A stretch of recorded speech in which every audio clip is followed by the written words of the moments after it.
sé dúirt dúinála le mílte lá. Ó tarlam bháile a creightarín bra, tá gringealan tairí ag dabsa ar heach, tá ihis tá ólan nach tucha isteach. Dúirt an creightir mí chéalaí ag fecinn isteach. Is tú cuoine féile, is braid a hawk.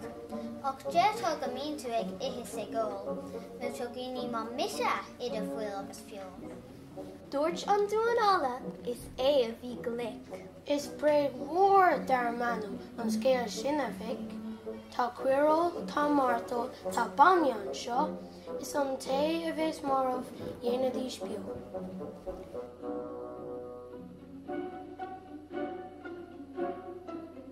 Bhí an creightirí meachta le cór an mar sin.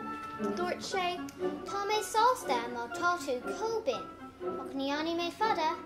thuí sé isteach, ach níor thula méid fós gur tháinig amach.